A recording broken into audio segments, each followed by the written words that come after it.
I realized that what had been driving my life was fear.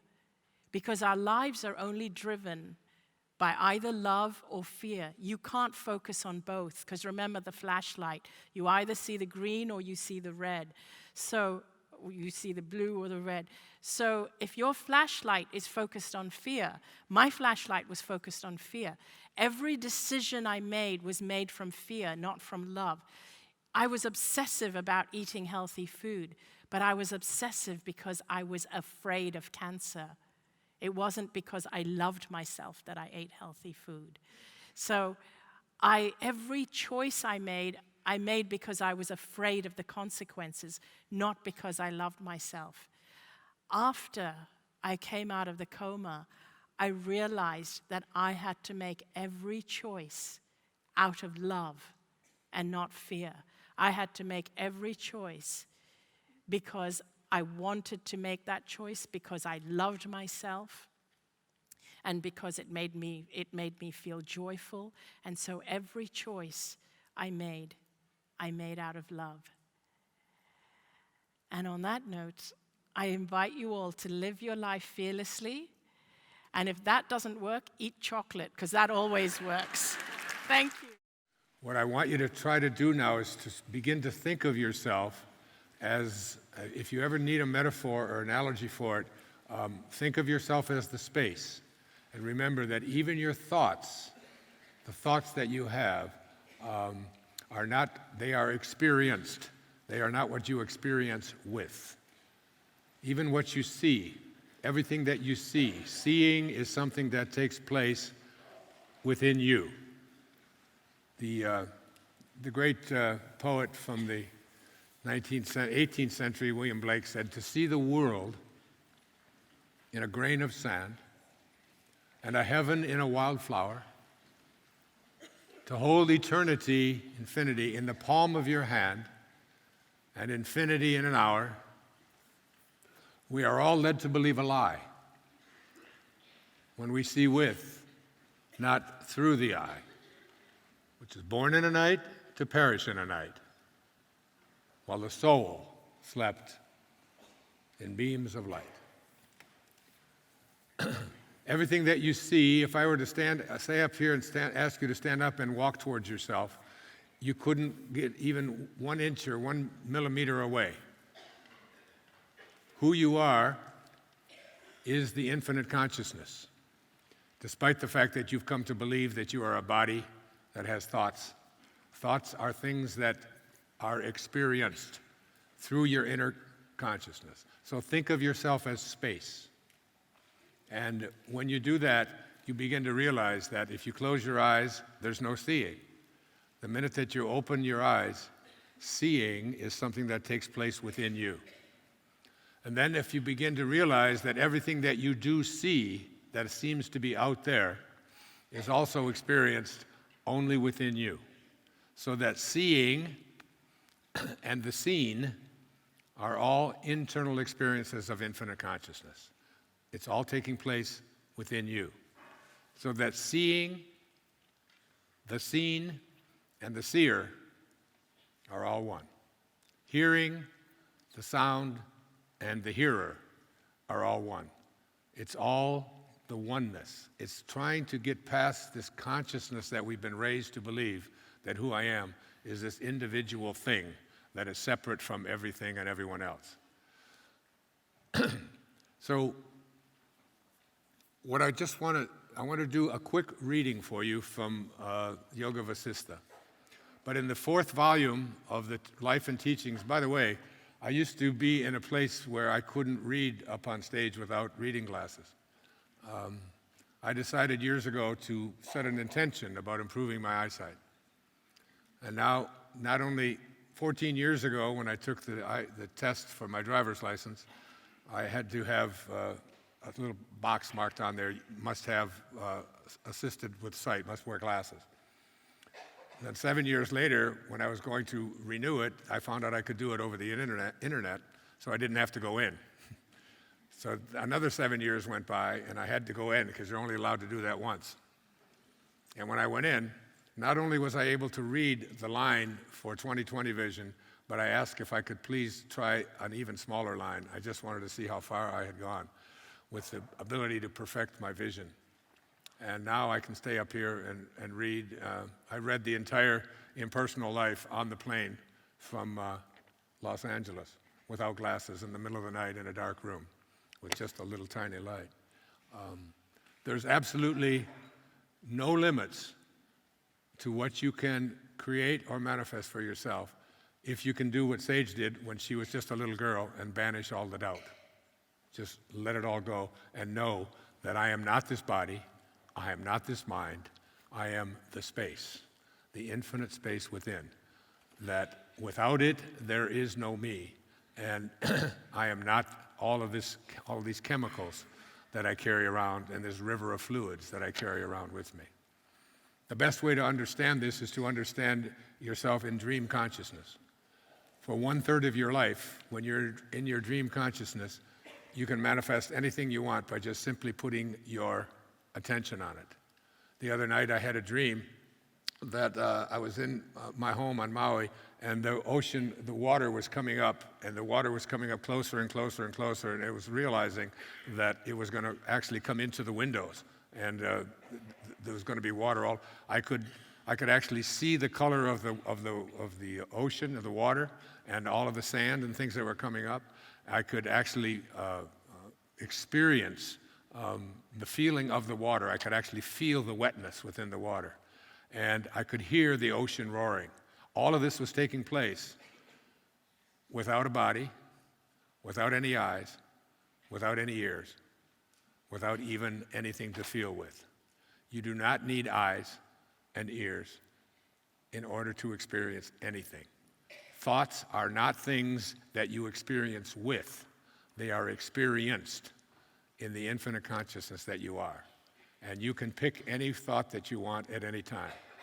And when you reach the level of consciousness that Anita will share with you in her moments of transformation and coming back into this world to teach us about healing, you can place anything on your attention. This is what's called Siddhi consciousness or Christ consciousness. It's called the gift of fish and loaves. All you have to do is have a thought, and that thought has no time delay between it and its manifestation into form. You do it every night in your life when you're dreaming, and then you awaken and believe that you can't do it. Your job is to become a waking dreamer. It has been clearly stated that life lived by the average individual is hypnotic. That is, the majority of men and women are not living life as it was intended at all. This is from the life and teachings of the masters of the Far East. Not 1 in a million feels the freedom to live what he inwardly feels he should live. He has come under the world opinion of himself, and this opinion is what he obeys, rather than the law of his own being. In this respect, and to this degree, he is living under an hypnotic spell. He lives under the delusion that he is a mere human being, living in a merely material world, and only hopes to escape it when he dies and goes to what he calls heaven. This is not the determination intended in the plan and purpose of life. Obedience to one's inner nature, the expression of life as instinctively he feels it ought to be expressed, is the very foundation of the life which the masters reveal as the only true mode of living. Obedience to one's inner nature, the expression of life as he instinctively feels it ought to be expressed, is the very foundation of the life which the masters reveal as the only true mode of living. Your own inner nature, Lao Tzu called our original nature, that which is gentle, which is kind, which is serving, and which is love. In the Course in Miracles, it speaks that a mind at war with itself remembers not eternal gentleness. Eternal gentleness is your original nature. And returning to that original nature, all you have to do is let go of what you've been conditioned to believe. In 1978, I was invited to appear on a stage with which was one of the great honors of my life. I wrote about it, and I can see clearly now. I was invited because I had written a couple of books that had topped the bestseller lists around the world that somehow they thought that I knew something. And I thought I did too at that time. And I was invited to speak at an organization called YPO, Young Presidents Organization. Presidents of corporations with more than 50 employees. And it took place in Vienna, in Austria, I'm sorry. And when I arrived there, I really didn't know who I was going to speak to or what I was going to do. I just knew that they flew me over there. My wife and I were able to live this wonderful life. It was a week-long experience in Vienna, and no one was paid for appearing, but it was a great honor to be there. I followed the Vice President of the United States at that time, Walter Mondale. And they put me on a panel with a man who had been my hero, a man that I had required every student that I had at the university and in high schools before that when I taught, and had given to each one of my children and asked them to read over and over again, something that I had read many times. I just read it again just before I flew down here when I spent a week at the Chopra Center with Deepak in California. The man's name is Viktor Frankl.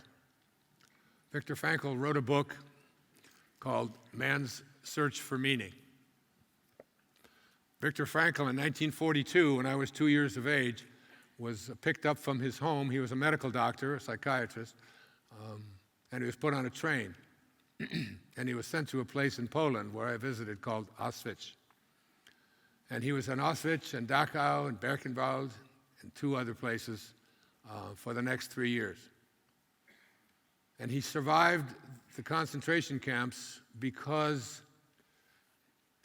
he developed something called logotherapy. Logo means meaning, and decided that we have to have meaning in our lives. He said we can find meaning in 3 ways generally. One is through love, another is through our work, and another is through suffering.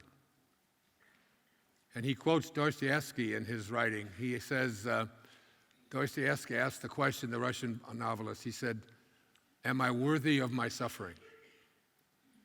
The low places, the struggles, the difficulties in my life, am I worthy of them?" And he wrote this book after he was liberated in 1945, when he was at Dachau. His wife, who was pregnant at the time, was put in a train and to a concentration camp, and she was cremated the day that she arrived there. Of every 28 people that went to one of the concentration camps, only 1 survived. And he met some amazing stories. He tells one story in here. He said this young woman knew that she was going to die in the next few days. But when I talked to her, she was cheerful in spite of this knowledge. She said, "I am grateful that fate had hit me so hard." She told me in my former life I was spoiled and did not take spiritual accomplishments seriously. Pointing through the window of the hut, she said, "This tree here is the only friend I have in my loneliness." She was a skeleton. Through that window, she could see just one branch of a chestnut tree. And on that branch were 2 blossoms. "I often talk to this tree," she said to me. I was startled, and I didn't quite know how to take her words. Was she delirious? Did she have occasional hallucinations? Anxiously, I asked her if the tree replied. "Yes," she said. "And what did it say to her?" She answered, "It said to me, I am here. I am here. I am life. Eternal life. I am. I am. The name of God." Viktor Frankl and I were on the same panel along with Virginia Satir, a family therapist, a very brilliant woman.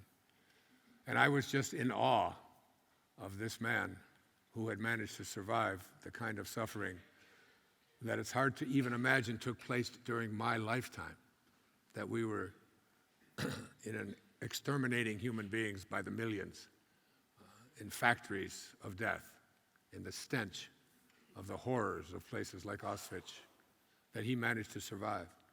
And he said to me after lunch, after we spoke, he said, we were given a bowl of dirty water with a floating fish head in it for our protein. And he said, those who couldn't find beauty in that floating fish head could not survive. A very important question to ask whenever you're suffering, whether it's with a malady, with a physical malady, an emotional malady, financial, whatever it might be, is, am I worthy of my suffering? Did the impersonal life, the impersonal intelligence, the infinite consciousness, God, source, divine mind, whatever you want to call this, the great Tao, did it place me into this place and with these desires within me, and am I worthy of it? Because if you decide that you are worthy of it, and what he said to me at lunch, I've never forgotten. He said, when we are confronted with situations in our lifetime over which we have no control, we are then challenged to change ourselves. And if we cannot change ourselves, we cannot survive, nor can we grow. And the problem that most people have is that they are unable to change what they have come to believe is to be true, or their version of who they are and what the world ought to be. So within you, I ask you to think about that whenever you find yourself suffering. I do it myself. In perhaps the most difficult time in my life, when my wife and I separated 16 years ago, when she fell in love with an Australian son of a where did that come from, that old ego? And in my deep sadness, my children saw that I was struggling so much, and yet that perhaps became the most significant moment in my writing and in my life, when I found a way to be compassionate, a way to find kindness, a way to be softer, and open myself up to a life of living with God. Because I believe this to be really one of the most important lessons in my own life. Where the path to God ends, the path in God begins. Living yourself and recognizing yourself as a piece of God. And I have 4 posters up here, one of which I want to speak about briefly, which I've already spoken about this morning, and the others tomorrow. And you might be able to put this on the screen. Yeah, oh, you can. That's great. If the doors of perception were cleansed,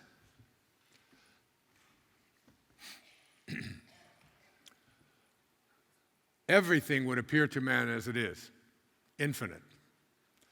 For man has closed himself up till he sees all things through narrow chinks of his cavern, said William Blake. A man named Aldous Huxley wrote an essay years back called The Doors of Perception. And he talked about cleansing these doors of perception. And there was a young man, his name was Jim Morrison.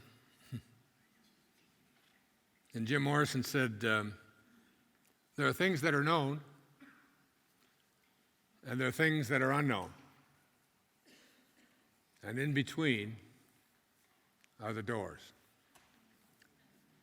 And that's where that rock group got their name, from an essay written by Aldous Huxley, a dear friend of a friend of mine, Ram Dass, who lives as my neighbor on Maui, a friend of Aldous Huxley, who wrote The Perennial Philosophy.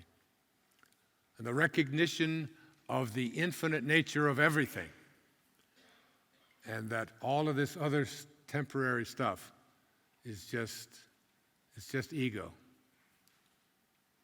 That you want to come to a place where you have a knowing within that this mind that has trapped you into believing a whole lot of things that just mostly limit you. I've come to an awareness and a realization that when you elevate and move to this infinite consciousness, which is like space, and just like space is unconcerned with what manifests within it, so is infinite consciousness unconcerned with anything that manifests in it, because there is no place that it is not, which means it is in you, around you, inside, up, down, north, south, east, west. None of those things have any. You're going to enter the world of non-duality this afternoon and tomorrow. And what I want to do just before I introduce you to one of my heroes in my life, I want to read to you. I'm going to try this without glasses. They're here. But this is like reading through a microscope. And this book, by the way, is just, if you can see what I have done with this book and what it means to me, and there isn't a page on here that I don't have notes and references. Vasista speaks to me, reminding me always that who I am has nothing to do with what I've been subconsciously trained to believe who I am. And once I've begun to have that awareness, I've seen not only my own healing, but I've seen other people's healings take place as well. A woman told me just 5 minutes ago, sitting right over there, that she was a heroin addict for 20-some years living on the streets. And she picked up something that I had written and decided that she was no longer going to do that. Where is that lady? Want to shout out? Or maybe you don't want to be identified. At any rate, is that you over there? Come on up. Come on. Yeah. Can we give her a microphone? I just want her to tell you what she told me. Is there a mic there? Someone with a mic? Sky, you have it, honey? Come on up. Come on up on the stage.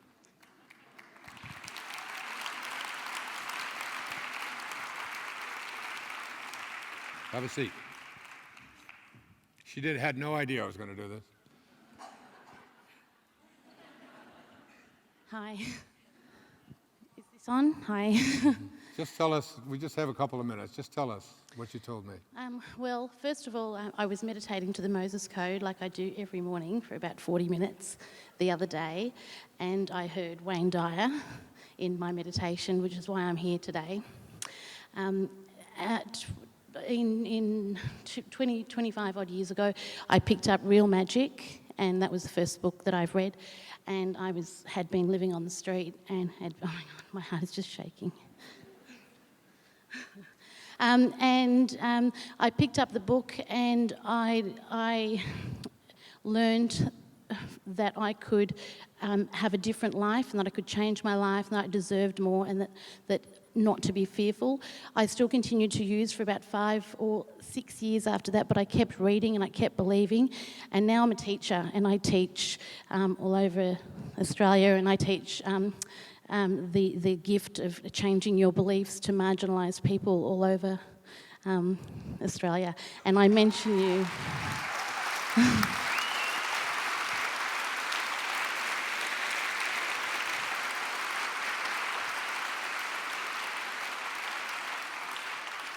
You were doing heroin? Yeah. How did that come about, and how did you get past it? I was a child and I had a brain injury and I had lots of anxiety. I belonged to a family who I thought was narcissistic, and now I think they were just meant to be there in my life. I began self-medicating when I was 15 and continued until I was 38. You were living on the street? Yeah. with your daughter? Yeah. And how did you get out of it? Meditated, even though I didn't think it was working. I did it anyway because you said it would work.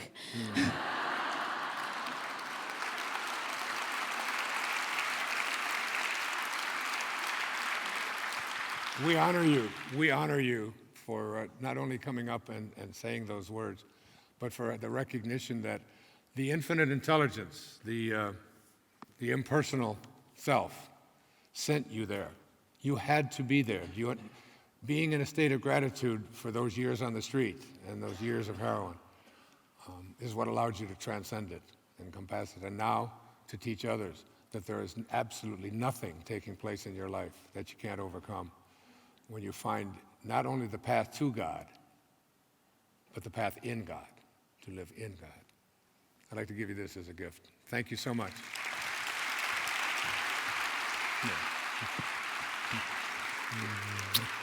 God bless you.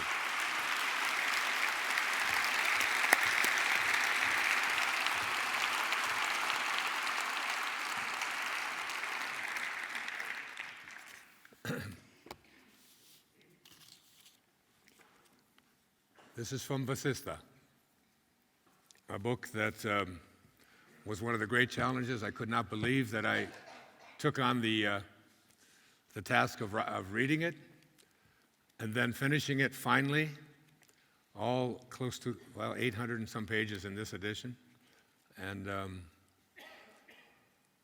then putting it down and leaving it for just a couple of weeks and being so drawn to come back to it and back to it.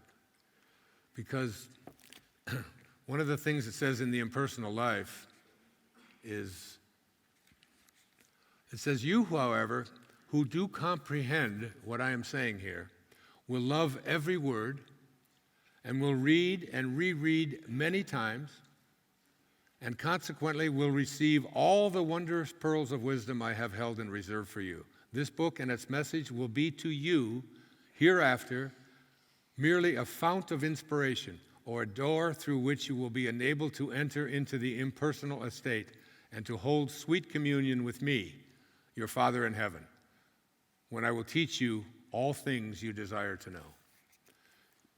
The excitement, my kids just say, come on, Dad, get a life, But the excitement of Vasista, just holding it up here in front of you and telling you about it. And there's a handful of you in here that are intrigued by it. There's a few that will probably order it on the internet and find it and have it sent to you. And there's probably one in here that may get through it. But when it resonates with you as a burning desire, remember that every burning desire that you have ever had has not been placed there by your personal self, which is your ego and your senses. It has been placed there for you, whether it's up or down, to find the excitement within you that perhaps it was for me to have it here for this moment, just to teach it here this afternoon, or to inspire any one of you. Because I've often said that in an infinite universe, who's to say? Who's to say that my Father didn't sign up to come and incarnate into this consciousness of being a thief and basically an asshole all of his life, in order that you might hear that story and be able to forgive someone in your life, which will, and infinitely it goes. Who's to say that he didn't sign up for that, to say, I'm going to come here, and in this lifetime, I'm going to have 3 children, and my youngest is going to so want to find who I am, and I'm going to stay away from him. And when he does find me, it's going to transform his life. And not only is it going to transform his life, but it's going to help millions and millions of people into infinity to have a recognition of their own divine self. Who's to say? By the way, that's what happened. That there are no accidents is more than just a clever saying. In an infinite universe, guided by infinite consciousness and divine intelligence, there can be nothing that isn't on purpose. and perfect. Even what Viktor Frankl had to go through, and collectively what we had to go through. So hard to get a hold of this idea that even evil itself and some of the things that we read about and hear about. What I have found as I've moved into this different level of consciousness, that I no longer read newspapers, that I rarely turn on the news or the TV, and if I do and there's something on there that I don't want to be in a space of divine love, which is where I live and practice every day, that I just let all of that go. Because I know that it is only through a shift in consciousness that our world is going to be transformed. And consciousness is everywhere, even in the things we think it shouldn't be. So I'm just going to do a brief reading without glasses for the first time.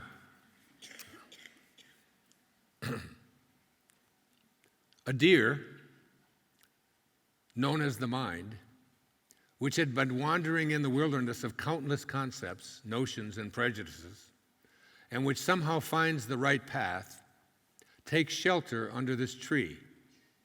This deer is pursued by its many enemies who covet its hide or covering. It hides itself in thorny bushes known as the body in an attempt to save itself. All this effort wears out its energies.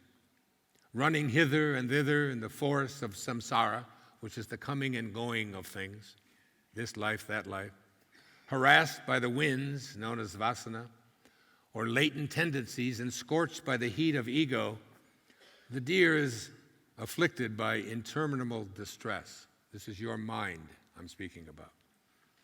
This deer is not easily satisfied with what it gets. Its cravings multiply, and it continues to go out far in search of satisfaction of those cravings. It gets attached to the many pleasure centers known as wife, children, family, etc. And it wears itself out in looking after them. It is caught in the net of wealth, and it struggles to free itself. In this struggle, it falls down again and again and injures itself. Borne down by the current of craving, it is carried far away. It is haunted and hunted by innumerable ailments. It is also trapped by the different sense experiences. It is bewildered by its alternate rise to the heavenly regions and its fall into the hell. It is crushed and wounded by the stones and rocks known as mental modifications and evil qualities. To remedy all of these, it conjures up its own intellect, various codes of conduct, which prove ineffectual. It has no knowledge of the self or of the infinite consciousness, which is what it is. This deer, known as the mind, is made insensible by the poisonous exhalation of the snake, known as worldly pleasures and cravings for such pleasure. It is burnt by the fire of anger. It is dried up by worries and anxieties. It is pursued by the tiger known as poverty. It falls into the pit of attachment. Its heart is broken by the frustration of its own pride. At some stage, this deer turns away from all of this and seeks the refuge of some tree already described, the tree of meditation. And there it shines brightly. Supreme peace or bliss is not attained in any other condition but the unconditioned state of consciousness. And this is attained only in the shade of the tree known as samadhi, or meditation. Thus, having obtained rest, the deer, the mind, delights itself there and does not seek to go elsewhere. After some time, the tree known as meditation or samadhi begins to yield its fruit, which is the revelation of the Supreme Self. The mind deer beholds that fruit above itself on the tree of meditation. Thereupon, it abandons all other pursuits and climbs that tree to taste its fruits. Having ascended that tree, the mind deer abandons the worldly thought patterns, and it does not contemplate the baser life again. Even as the snake abandons its slough, this mind deer abandons its previous habits so that it might ascend the tree of meditation.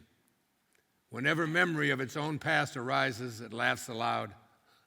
How was it that I remained such a fool until now? Having discarded greed, etc., it rests on that tree, like an emperor. Day by day, its cravings decrease. It does not avoid what it gets unsought, nor does it long for what it does. That's so important. It does not avoid what it gets unsought. That is, it is not craving anything, it just allows. Nor does it long for what it does not obtain effortlessly. It surrounds itself with the knowledge of the scriptures that deal with the infinite consciousness or the unconditioned being. It perceives inwardly its own past states of ignorance and laughs. It sees its own wife and children and laughs at them as if they were either relatives in a previous lifespan or people seen in a dream. All the activities that are based on attachment and aversion, fear and vanity, pride and delusion appear to it as though they were all play acting. Looking at the momentary experiences in this world, it laughs derisively, knowing that they are like the experience of a madman. And there's more. That kind of writing just thrills me. The idea, when I look back at who I was. But I always remember what Vasista said, that true nobility, it's not about being better than anyone else. It's about being better than you used to be. And I can tell you for sure, and my children, and my wife, with whom I'm still married, and we love each other very much, from separate places on the earth, but very much. We're going on a cruise together to Israel in the fall. That I am better than I used to be in all of those areas. Vasista teaches in the very opening pages, let go of your cravings. That all of your seeking of pleasure is really the seeking of pain. Because whatever pleasure comes to you, it will be gone in the next moment and you'll be chasing something else. You'll always be in the chase. You'll be in a state of striving rather than arriving. And the great Indian poet, Rabindranath Tagore, writing back in the 1920s, in a collection of poetry called the Gitanjali, for which he was awarded the Nobel Prize for Literature, talked about the ego this way. He said, I went out alone on my way to my tryst. But who is this me in the dark? I step aside to avoid his presence, but I escape him not. He makes the dust rise from the earth with his swagger. He adds his loud voice to every word I utter. He is my own little self, my Lord. He knows no shame. But I, the real me, the infinite me, I am ashamed to come to thy door in his company. I just don't think writing gets much better than that. Tagore, one of my all-time favorite poets. And about a dozen years or so, or less than that ago, a woman here in this room, who's about to ascend the stage, was inches away from death. And I read about something that she had posted about her recovery and her experience. And all I knew was her initials, but I had a burning desire. And I've learned over the years now, as I wrote about all of my burning desires here, that when that thing is there, when that voice is there, when that inclination, when that being impelled to do something is there, that I am willing to listen and respond with willingness, determination, and fearlessness. And I found her. And she can tell you the rest of the story, or we'll talk about it more tomorrow. But my friend Stuart Wilde wrote a book about infinite wisdom. And he said, I've seen what the light looks like at the end of the tube. I've seen the God force. There are no human words to describe the magnificence of it. One is lost to explain it. It is utterly the most beautiful thing I've ever seen and the greatest power that exists. A glimpse of that, and every stuck-up twerp on the planet would sit down and shut up. But even if you haven't had a near-death experience, you will be able to feel the God force in your heart as you begin to control the ego. Ladies and gentlemen, my friend, my colleague, and someone I admire and speak to all the time about achieving that God consciousness. She's been there, she's seen it. Anita Moorjani. Come on up, Anita. Yeah.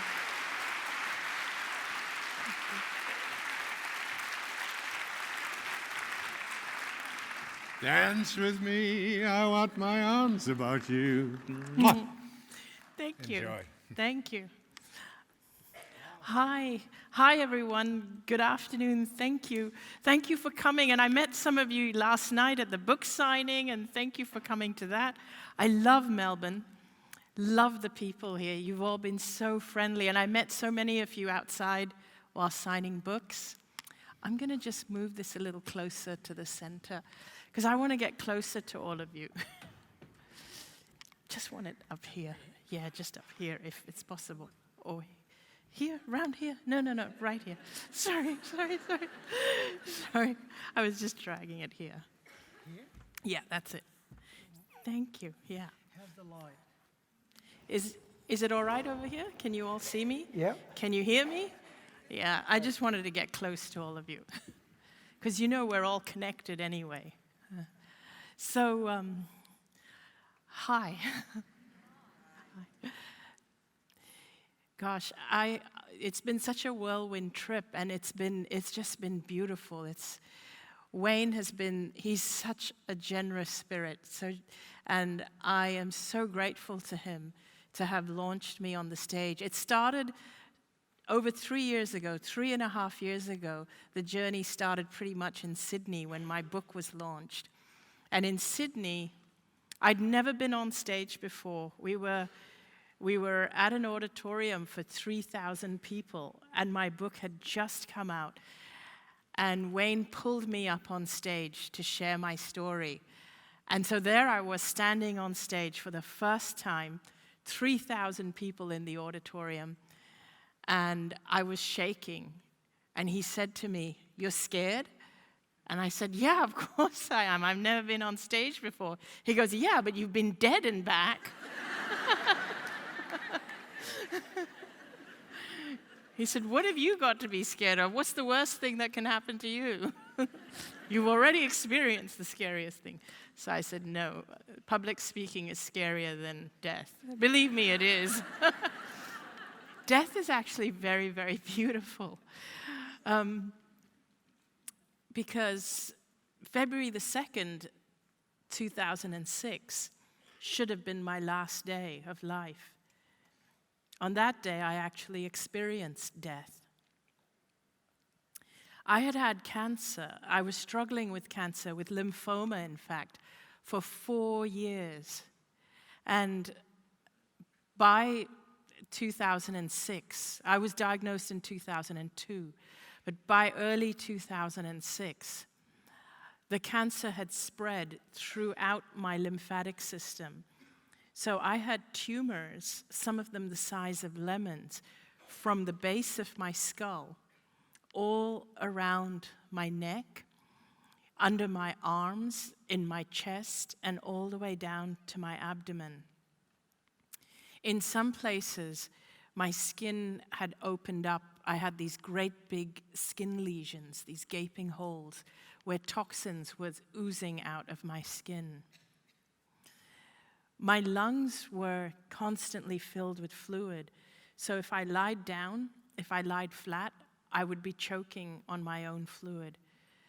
I was connected to a portable oxygen tank, so I had the oxygen mask over my nose all the time.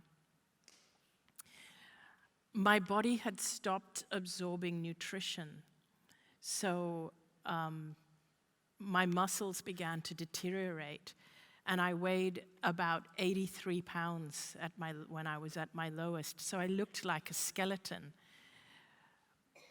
But not only that, because my body had stopped absorbing nutrition, I could no longer walk. My legs just didn't have the strength to walk, so I was in a wheelchair.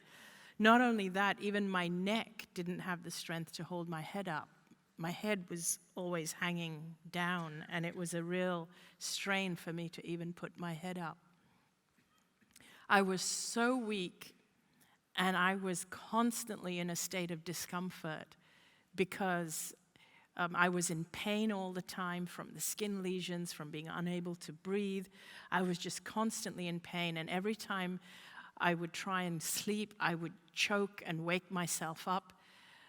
And then one morning on February the 2nd, 2006, I didn't wake up. I was at home. I was being cared for at home by a full-time nurse.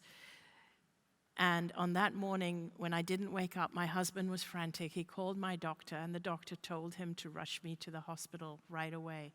So he rushed me to the hospital, and the doctors told my husband and my mother, who was there, they told my family that these were my final hours, that I wasn't going to come out of the coma because my organs had now shut down.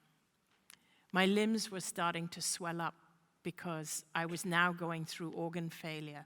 My kidneys, my liver, one by one, the organs were starting to shut down. And they said that this was the dying process and that I was not going to come out of the coma and I would not even make it through the night. Of course, my husband, Danny, he was distraught, as was my mother. This was happening to me in a hospital in Hong Kong. But as my physical body lay lying there on the hospital bed, unbeknownst to everyone, I was actually aware of everything that was going on around me, everything that was going on around my body, even though my physical body was in a coma. I was aware of what everybody was saying, what the doctors were saying to my family, what my family was saying, but I was also aware of what they were feeling, like as if it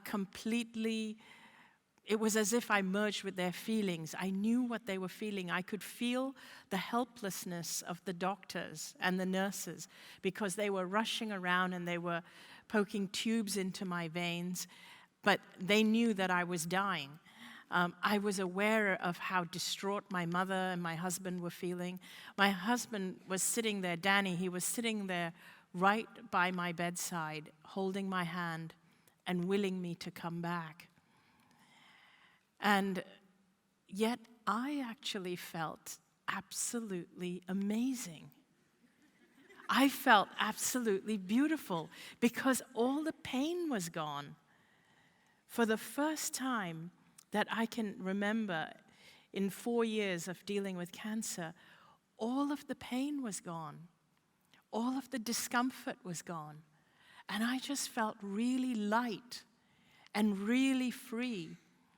And I wanted to communicate to my family that I'm okay, that I'm perfectly fine, I'm not in pain, because they were so distraught.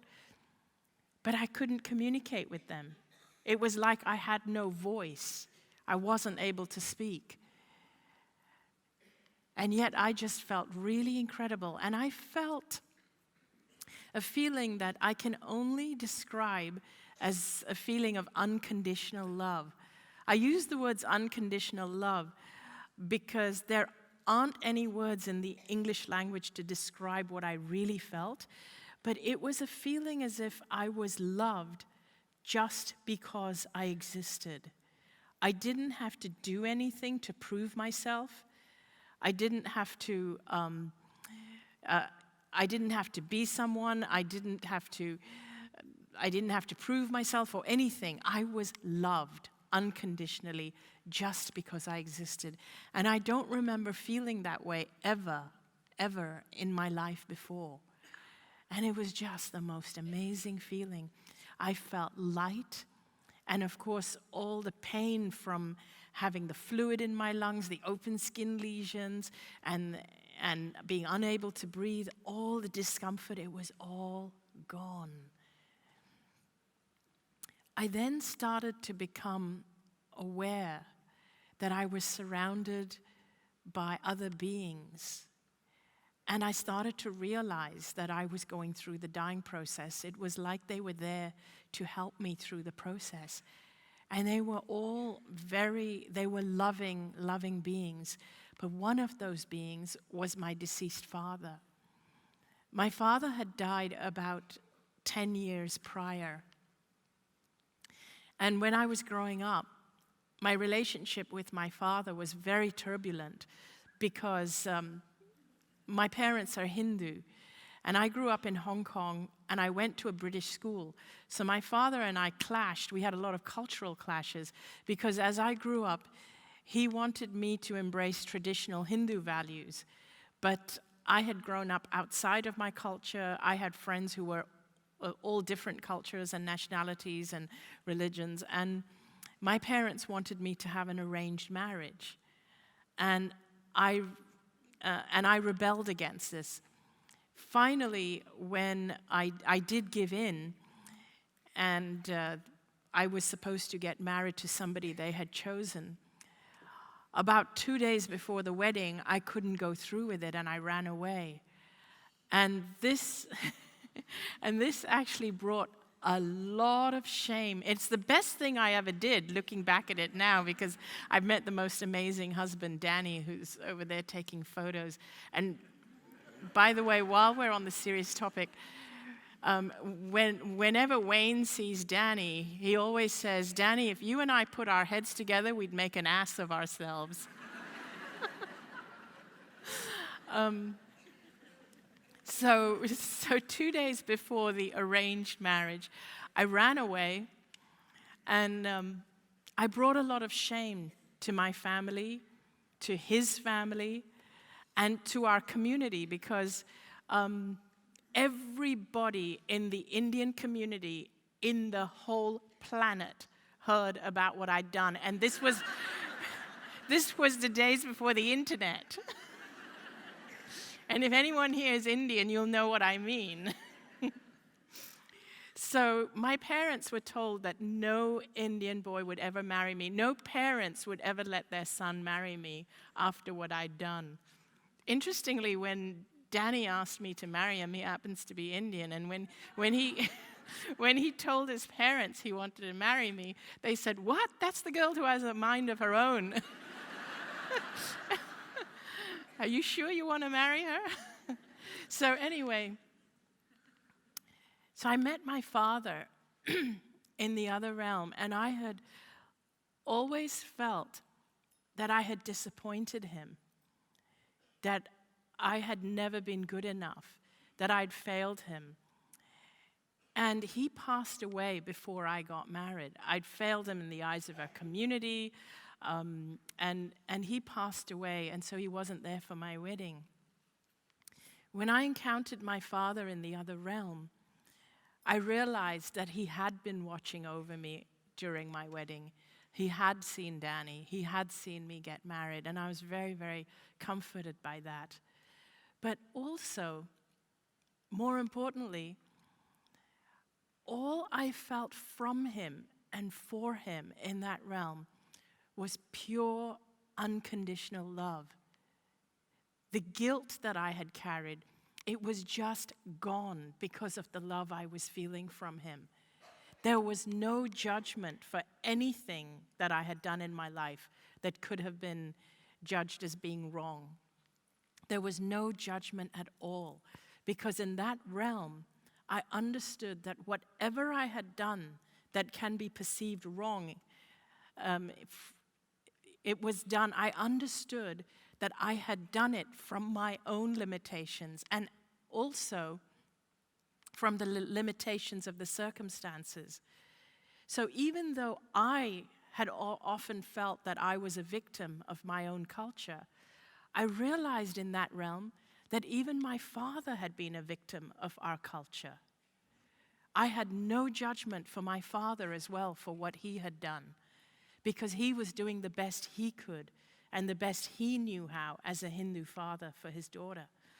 Because I realized in that realm, when we die, not only do we leave our physical bodies behind, but with it, we also leave our gender, our culture, our race, our religion, our values, our beliefs, and all the layers and layers that we accumulate through this lifetime of all our beliefs and our values.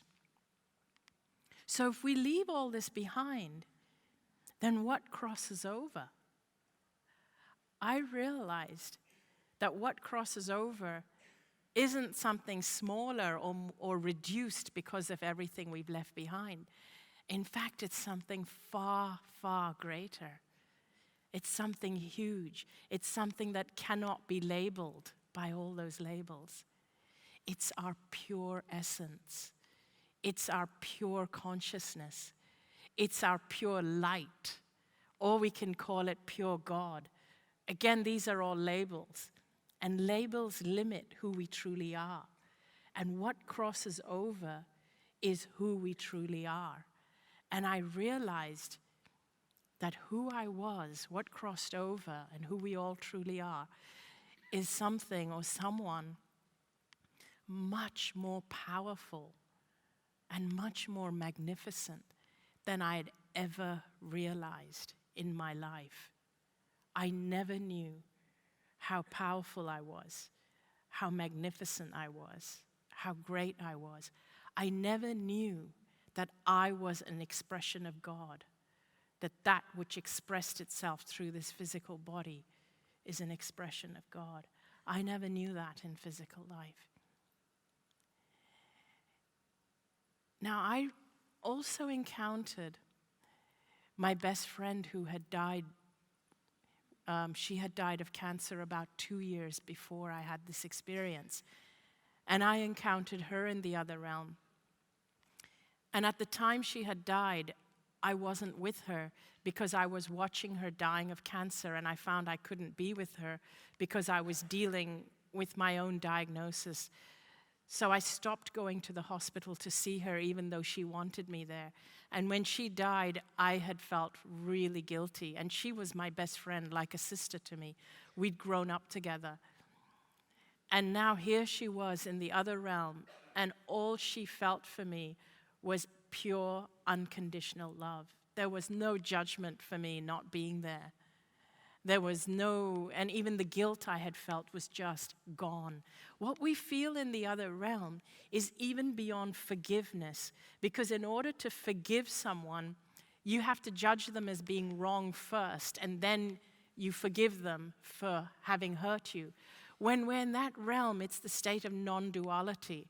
You realize there is nothing wrong. Everything that happened was meant to happen. It was all perfect. I realized I was meant to run away from that marriage because the family who it happened to, they had to have it happen to them because it gave them what they needed to move on, to move to the next stage of life. Everything is so perfect when we're in that realm. It's like we're all part of the tapestry. Everything that even feels wrong, it's all perfect when we cross over. I reached a point where I had a choice of whether to come back or not. I realized if I went any further that I wouldn't be able to turn back and come back into my body. But it was at that point that my father said to me that I should go back because it wasn't my time. Now, no part of me wanted to come back. He actually had to convince me because it was so beautiful in that realm. And over here, I was suffering. My physical body was dying, and I was suffering. My family was suffering, taking care of me. But I realized in that state of clarity that now that I knew the truth of who I really was, if I chose to go back, my body would heal very, very rapidly. I also want to say at this point that time is very different in that realm, because so much happened, so much more than what I can even describe in this short time that we have. But time is so different. It's not linear like the way it is, the way we experience it here. We experience one point of time at a time, only the present moment, this present moment, and the next present moment, and the next. And we string it together to form linear time. In that realm, it's like all of time exists at once. So it felt like I had 360-degree peripheral vision. It was not like viewing through these physical eyes the way we view here through our physical bodies. I didn't have physical eyes, so I wasn't viewing like from one point outwards. It was like I could see everything all around me because it was pure awareness. But it wasn't just the room I was in, it was all of time and all of space. And that's what I mean. So wherever I put my awareness, there I was. So I was able to become aware of my brother, who was in India while I was dying in Hong Kong, and he was getting on a plane trying to get to see me before I actually died. I was aware that I had to stay alive at least until he got to me.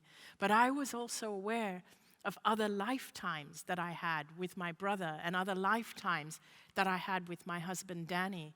I was aware that Danny's and my purpose was linked. And if I died, he wouldn't be able to complete his purpose either. And the communication in that realm, the way my father communicated with me, was not with words the way we communicate here in physical.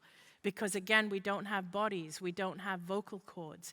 It was like his essence and my essence just merged. And I knew everything he wanted me to know. So there was no room for miscommunication. Here in the physical, there is so much room for miscommunication. We learn language and we learn words to be able to express ourselves in order to be understood. But more often than not, we use our words to disguise what we're feeling and to hide behind, rather than to express our truth. In that realm, there's no room for that. Everything was known. So I reached this point where I knew I couldn't go any further. And it was at that point that I felt my father encouraging me to come back. He said to me that I still had gifts, that I had to go back. And I had to go back and live my life fearlessly. And I could see at that time that if I chose to go back, I could see how my life would unfold. And I could see that I was supposed to be talking to people, thousands, tens of thousands of people, but I had no idea what I was going to talk to them about. And I had no idea how it was going to happen. But I also knew that I wouldn't have to do anything to make it happen. It would just unfold by itself. And it was at that point when my father and my best friend said, now that you know the truth of who you really are, go back and live your life fearlessly. That's when I started to open my eyes and come out of the coma. So I had been in the coma for about a day and a half, about 36 hours. And as I started to open my eyes, I noticed my family were around me. My brother had come straight from the airport. My mother was there. My husband, Danny, was there, of course. And they all looked relieved and they were smiling. And I started talking immediately, but I was very, very groggy. And it was like I had one foot on this side, one foot on the other side. And I started to say things like, Dad is here. Dad has said I'm going to be okay. I have to come back. And so they didn't know if I was delirious, and they didn't know what was going on. So they called the doctor to come and see me. Now this was the doctor that had only started tending to me after I'd gone in the coma, after I'd entered the hospital. And he had never seen me before. I'd never seen him before that. And as he walked in the room and I said, "Good afternoon, Dr. Chan," he was really surprised. He said, "How do you know my name?" And I said, "You were the one yesterday that was putting the tubes into my veins and you took fluid out of my lungs." And he said, "Yes, but you were in a coma. How could you possibly have seen that and how could you recognize me?" And I just said, "I was." And I didn't even know I was in a coma. I kind of just was completely confused between that realm and this. It was like it was all one. It was like I could see this realm, I could see that realm, and I didn't know that for all the people here that I was in a coma. So when he left the room, I said to my husband, "Why did he look so surprised? Isn't he the one who said to you that I'm not going to make it through the night?" And that's when Danny said, "But how could you have heard that? He didn't even say that here in the room. He said it 40 feet away down the hallway outside the door near the nurse's station." And that's when they started to realize that something had happened. Over the next couple of days, I started to say, I don't need the oxygen mask. I don't need the food tube. I'm fine. I know my body will absorb food again. And the doctors were, of course, fighting me, and they were telling my family that I was still very, very weak. Just because I'd come out of the coma doesn't mean that I was out of the woods yet. But 4 days later, that's when they could really see there was a big change. The changes started to happen.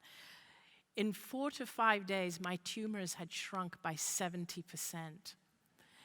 By the 5th day, I no longer needed the oxygen, and I was pulling the food tube out, and I wanted to sit up even though my head was hanging, and my skin lesions started to heal by themselves. The doctors were still continuing to take tests, and they were still following the cancer, but 3 weeks later they could find no trace of cancer in my body. And during that time, it wasn't as if I knew my body was going to heal. It was that I knew my body was already healed. I knew I was already healed, but my physical body just had to catch up with me. That's what it felt like. And 3 weeks later, I remember 3 weeks after coming out of the coma, 4 doctors came into my hospital room and they said to my family, "We have a problem." So my family looked really worried, as did I, and they said, "What's wrong?" And one of the doctors said, "We can't find any trace of the cancer." So my brother said, "How is that a problem?" And they said, "If we can't find the cancer, we don't know what drugs to give her and what treatments." And so then my family said, "Well, if you can't find the cancer, then don't give her anything." And they said, "No, we can't do that because it's impossible for cancer to disappear like that. But don't worry, we're going to keep looking till we find it." But after 5 weeks, they still couldn't find the cancer, and by then I had picked up enough strength to start walking, and I'd started walking, and I started eating, and I was strong enough for them to release me from the hospital to go home and live my life cancer-free. Oh, thank you.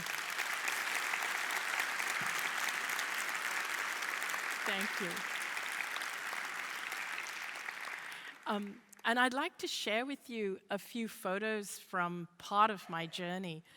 If we have the photos queued up, I'd love to share them with you. And that's the photos of my parents. Now, what I wanted to say, though, is I didn't have any photos taken of me when I was at my worst, when I was in the wheelchair, when I was connected to the oxygen tank and all. I refused to let anybody see me. I wouldn't see anyone, I wouldn't let anyone see me, and of course I refused to have photos taken, and also when I was in the hospital. So what you'll see is something pretty close, but not quite there. So that's my parents when they first got married. Ooh. And that's my father, who I met in the other realm. And this is my best friend. She's the one on that side, on my left, your right, and I'm on the right. That's my husband Danny and I when we first got married, back when he had hair. He says he lost all his hair after being married to me. That was when I first started to get sick. I was always near my bed because whenever I would walk, I would get out of breath very, very quickly because my lungs were always filled with fluid. And that's me, even weaker. That's about the worst point at which I would appear on photos. After that, I refused to let people take photos of me. That's me with my dog. I used to hate being in the hospital because I would miss my dog so much that even though I used to go to the hospital for treatment, I'd always want to go back home after treatment. I never liked staying in hospitals. I wanted to share with you my medical report. So this was on February the 2nd, the day I went into the coma. And you can see over here is the list of where they found all the tumors. And you can see it says in the neck, in the axilla, which is under the arms, in the lungs, in the chest, the fluid in the lungs, the pleural fluid, and so on. That's all the findings. That's on the 2nd of February. That one is dated the 27th of February. That was the day they came into our hospital room to say we have a problem, because this says there is no evidence of lymphoma in my body. So if I have a few more minutes, I just wanted to share some of the lessons I learned. 10 minutes? Okay. So what happened is that when I was released from the hospital to go back home, that's when the real work began, because now I had to live a life that I didn't know how to live anymore. I had been someone with cancer for the last 4 years, and the person I was before I got the cancer versus the person I was now that I went home after this experience was a completely different person. Because the things I learned in the other realm were things that I had never learned in physical life while growing up. And so many of the things I learned contradicted what I had been brought up to believe. In fact, so many of the things I learned were the opposite of what I had been brought up to believe. And I realized that the reason why I had always created a life that I didn't want was because everything I learned was the opposite of what I really needed to know to make life work. It's very hard to explain what it felt like in the other realm, because there aren't any words in the English language. So I like to use metaphors. And one metaphor I use is that of the warehouse. So I want you to imagine this with me. If you imagine that you're in a dark warehouse, pitch black, it's just pitch black, there's no lights, and all you have is one little flashlight. And you have this little flashlight to navigate your way through this warehouse. So the only thing you can see is what the little beam of your flashlight is shining on. So as you walk and make your way through the warehouse, you illuminate your path, and that's all you can see is what the beam is shining on.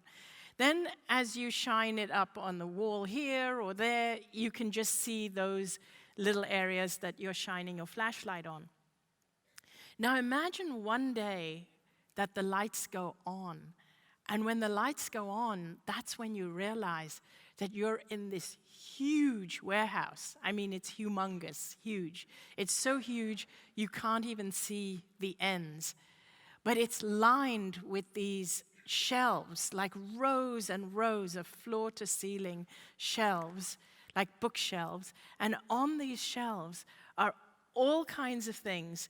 Some of the things are really beautiful, and some are horrendous, and some are colorful, and some are not so colorful. Some of the things on the shelves are boring, some are scary, some are of colors you've never seen before, some of them are loud and garish, and some of them are just frightening looking, and some are ugly. So there are all these things lined up on the shelves, side by side, existing simultaneously. But you haven't seen most of those things. You've only seen the few that your flashlight shone on. You had no idea that all of these things existed simultaneously. 95% of those things, you had no idea they even existed. But now here they were, existing side by side along the things that you knew existed. So now, if the lights go back off, and you're back to one flashlight, and if your flashlight is shining on something, and even if that thing is the only thing you can see in that moment, you know that it's not the only thing that exists. You know that so much more exists than what your flashlight is shining on, because you've seen the warehouse. This is what it feels like. It feels like that our awareness is only focused on one thing at a time. The flashlight is an analogy for our awareness. Our awareness can only focus on one thing at a time, and we think that one thing is reality. But it's only your reality. Someone else's flashlight is focused on something else, and someone else is on something else, and that's their reality. But in actuality, all these realities exist simultaneously. And realities exist right under your very nose, which you're not even aware of. Let me try a little experiment with you. I want you to look around the room and find everything in the room that's any shade of red, orange, pink, any shade of red to orange, red to pink, and commit it to your memory. Look around, including people's clothes. Find as many as possible. Commit it to your memory, because I'm going to test you on it. Okay? Now I want you to face the front. Turn around, face the front. No cheating. Close your eyes. Close your eyes. No cheating. Now I want you to recollect as many things in the room that were blue as you can. Can you think of anything? Nope. Very few. So open your eyes and look around and see all the things that you missed that were blue. The blue and the red exist simultaneously, but your flashlight was focused on the red, so you didn't even see the blue. That's what happens with us. You know, have you noticed that when you buy a new car, that's when you notice that a lot of people are driving the same car? They were there all the time, but you didn't see them before. Now think about this. Think about how much awareness we put into cancer. Think about all the ad campaigns. Think about how much money we put into cancer awareness, how many campaigns we have, how many ads there are, billboards, ads, everything just on cancer awareness. Now I want you to think about this. What if we put that same amount of effort, that same amount of awareness, the same amount of money, the same amount of campaigns on well-being instead? What a different reality we'd have. Thank you. Thank you.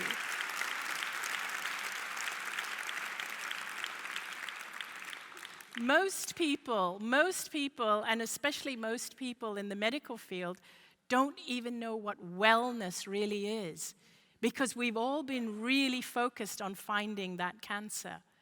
Most people don't know that wellness means joy, it means love, it means being able to love people, it means allowing yourself to be loved, it means finding your joy in life, doing what makes you happy, having meaning in life, as well as physical wellness. Most people don't actually know that. Now, let me tell you the biggest thing that saved my life when I was in that realm.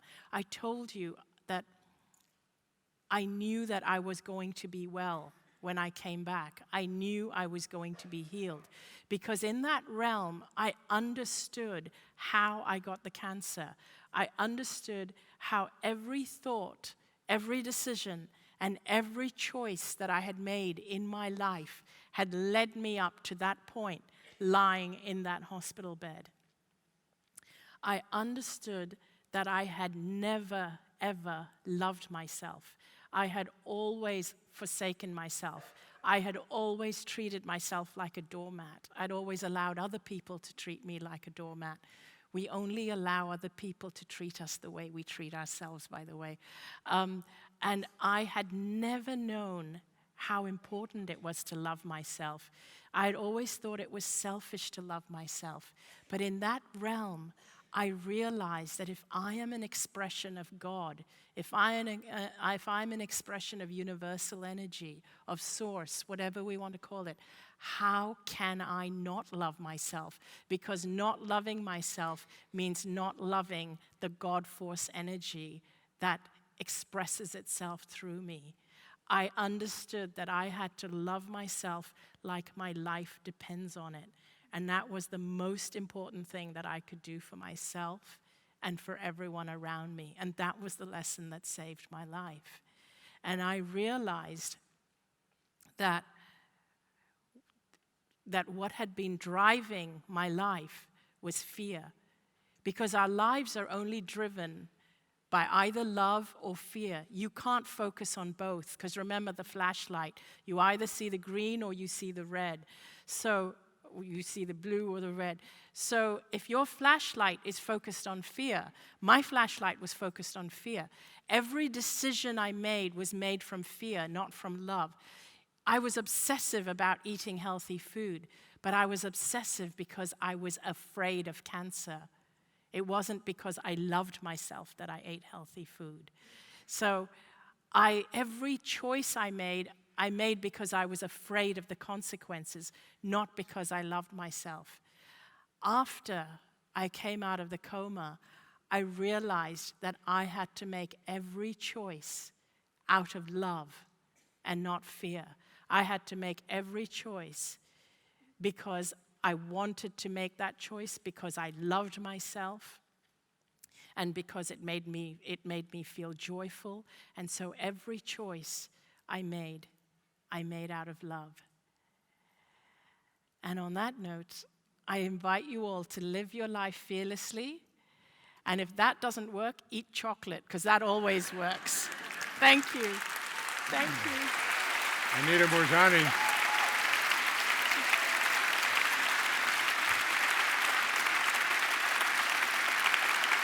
Thank you. Beautiful. Beautiful job. Beautiful.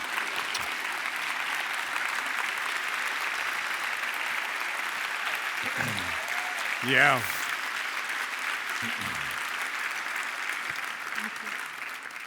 Oh, my goodness.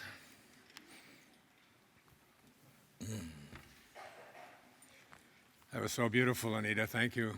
Thank you. I won't need it. Yeah. Or you can move that if you like. Yeah. As I was listening to Anita, and I've listened to her many times, I went looking for her, found her, put her on my public television show, decided that I was going to not only publish her book, but write the foreword to it and bring her with me and do seminars around the world, because I think her message is so powerful. She was in a stage of cancer. She doesn't go into detail. Tomorrow we're going to dialogue together and have you ask some questions as well in the afternoon before I do the summary of what your life is going to look like when you become a person of light, when you stop the journey to God and begin the journey in God, where you recognize that who you are is God. In fact, on one of the interviews, I don't know if it was on TV or one of the things that we were doing, she said, do you think it would be all right? Do you think it would be okay if they asked me about God, if I said that we all are God? do you think that would be a problem? Do people would be offended by that? I said, well, there'll be a lot of them who will be offended by that.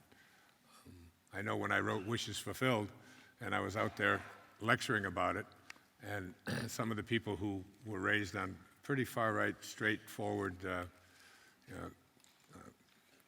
I like to call them Christian values, but values that people believe were Christian values, the values of Christ.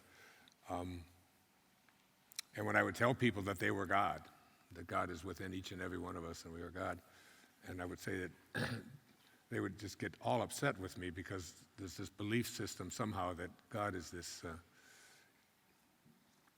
image that we've created of ourselves. We created God in our own image, the image of our ego, a God that we are to fear, a God that is angry, a God that's going to take revenge on you if you don't do things the way that you're supposed to, if you don't pay the indulgences, or if you don't do it through some organization who will take the place of making conscious contact with God for you because somehow they've got more access or they know more about it. And we live with that. And then when I would say, well, because I went through very carefully, I read the entire New Testament before I wrote Wishes Fulfilled, and went through and picked out all the places where Jesus says out in his own words that we are God. Is it not written that we are all gods? And they say, one woman said to me, well, he didn't really mean it that way. I said, but it says right here, it says, I have said you are gods, Well, he didn't really mean you are gods. And when I was talking with Oprah about this, and she got all upset about this, she said, you just can't tell people that they are God. You can't just go around saying that. People are going to have trouble with that. I said, well, then substitute the word God for love, because that's what Jesus said. God is love, and he that dwelleth in love dwelleth in me, and I in him. So use that as a metaphor, rather than some being that we've created that was out there, some really fantastic being who was able to create that universe that we saw early this morning with those trillions and trillions of heavenly bodies that are out there and all the galaxies and so on. That God is an infinite consciousness, and you are a part of it. And I was thinking about what she was saying when I think about my own experience with cancer, because when I was diagnosed with leukemia, I even said to the doctor, I don't do leukemia, I don't do cancer. I teach people how to overcome it, but I don't do that.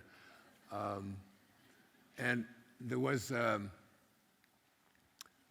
moment when I began to realize that there is what Anita was saying about fear. In the Course in Miracles, it says there's only two ways to experience anything in life. It's either through fear or love. And everything that is fear cannot be love. And everything that is love cannot be fear. So you are in either one or the other. And the ego is filled with fear, and your infinite consciousness is nothing but love, and staying in that state of love. So I had an amazing experience of healing, of just that, was done through someone down in Brazil who handed this to me and told me when I was healed. His name is John of God. When I talked with Oprah about it for 2 hours on her show, she was so intrigued by it that she flew down there like a week later with her own plane and had an amazing experience down there herself, and now talks about it from a place of almost being a devotee. This crystal necklace was handed to me by John of God, and I carry it with me and only wear it when I speak, when I'm in a place of teaching. Because I had a friend who's a medical doctor. She's an eye surgeon. Her name is Raina Piskova. And she found out, because the word got out in America that I had this leukemia, and it was on all the television stations and all of that, and a lot of them with derision, because how could someone who talks about being positive have something like this, as if I had said that if you read my books and listen to what I have to say, you're going to just never have anything ever go wrong in your life. It's not about that at all. It's about understanding that it's not what happens to us in our world. It's how we decide to process what happens to us that makes all the difference in the world. And this woman asked me if I would go down to Abidjan with her to experience the entities that do this healing.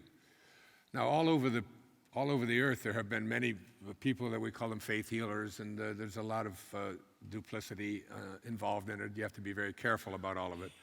But this experience that I had with John of God is the real deal.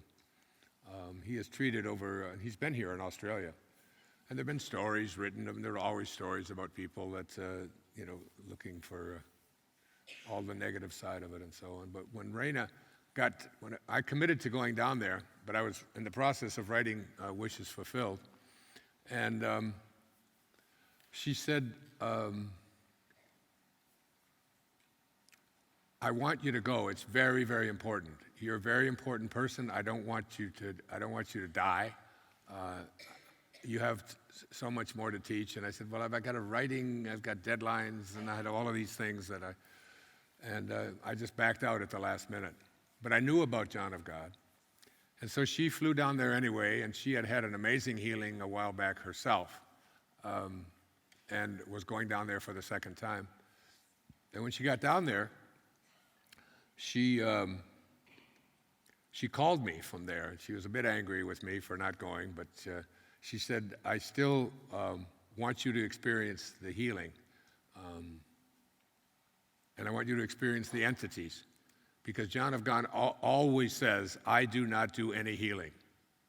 He goes into a trance, a coma, and when he goes into this trance, if you want to, again, you can Google this, you can look it up, you can see the film of it, it's all on the internet, it's all over the place.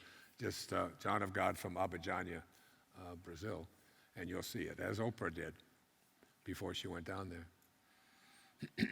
And he goes into this coma, and these entities enter into his body, and he has no memory of anything that he ever does. And he does surgery without any anesthesia, and without even cleaning the instruments and so on. He uses kitchen knives and crazy things, probes, and it's almost beyond anything that you can ever recognize or realize. It's a different kind of a world down there in Brazil, especially in that community. And when she got down there, she said that she had talked to John of God when he was with the entities, and they said that they would be willing to do a remote healing on you if you would do the following things. If you would take the supplements or the herbs, if you would drink the blessed water for 3 or 4 days before, and if you would wear white, and on the appointed night for the surgery, if you would just invite the entities in, and then wake up the next morning, and for the next 7 days, stay in bed. And then the following week, 7 days later, there will be a removal of the sutures. And in the process of removing the sutures, you will experience the healing. Now, I have to admit, this was 5 years ago now, I was indeed very skeptical. I'm not any longer, because I've had the entities already come back again into my life in Montreal just about 6 months ago now, in Montreal, Canada, and gave me evidence that they were still with me and accompanying me and helping me not only with my own healing, but with helping to heal others as well. Because when you begin to shift your energy to a higher place, Dr. Valerie Hunt writes it this way in her book, Infinite Wisdom. But I do not believe that man can perceive his godlike qualities until his field reaches higher and higher vibrations and attains a greater degree of coherency. No matter how hard we try to receive spiritual guidance, we cannot until our fields are attuned to that vibrational system. It's as you begin to banish the doubt, do what Sage did with the healing of these things that had been on her face for 3 years, and she'd do it in 3 days.